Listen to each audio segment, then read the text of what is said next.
Привет, друзья! Вот такая замечательная задача была предложена на контрольной в 9 классе по теме вписанные и описанные окружности. Дан квадрат ABCD со стороной 46.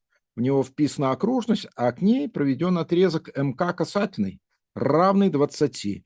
То есть отрезок МК, красный, равен 20. И требуется найти площадь желтого треугольника МКД. Ну, понятно, что прямоугольный треугольник. Ну что ж, попробуйте решить эту задачу. Я покажу 3 варианта решения, которые встретились на контрольной. Хочу обратить ваше внимание на то, что в контрольной требовалось найти и площадь треугольника, и радиус, вписанный в него окружности. Поэтому способ один был такой. Вообще все 3 способа начинались одинаково. Посмотрите как. Обозначим точку касания окружности из стороны квадрата n, а здесь точку касания окружности из стороны квадрата p.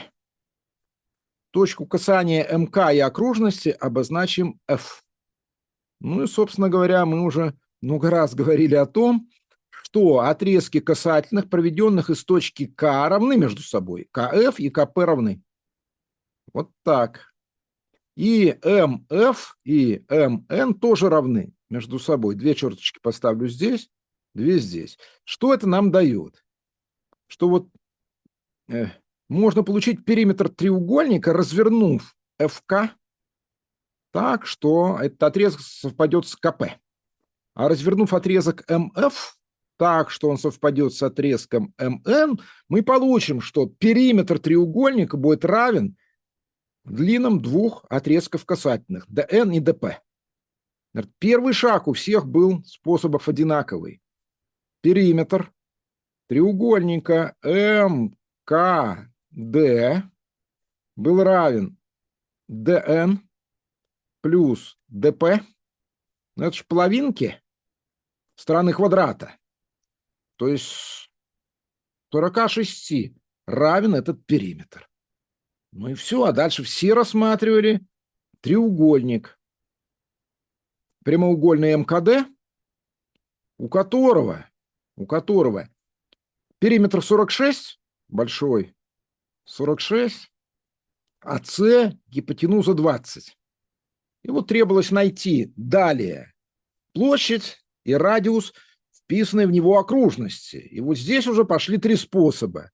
Способ первый, который использовали некоторые ученики. Способ первый. Они говорили, составим системку.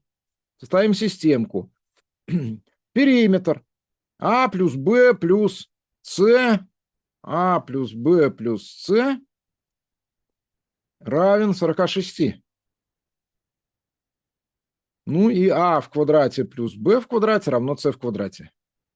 Эта системка, учитывая, что С известно, выливалась в следующую. А плюс Б равно 46 минус 20, 26. И А квадрат плюс Б квадрат равно 20 в квадрате. Решая эту системку, ребята находили А и Б и находили площадь. Некоторые обозначали А равно х, а Б 26 минус х. И далее применяли теорему Пифагора. Х в квадрате плюс 26 минус х в квадрате равно 20 в квадрате. Отсюда находили х1 и х2. В любом случае все находили А, потом находили Б и применяли формулу площади прямоугольного треугольника. АБ пополам. Я не буду это считать, потому что долго. Я запишу способ 2. Он покороче. Способ 2 такой. Многие ребята, получив А плюс Б равно 26, поступали следующим образом. А плюс Б равно 26. Они возводили в квадрат левую и правую часть этого равенства. Что получалось?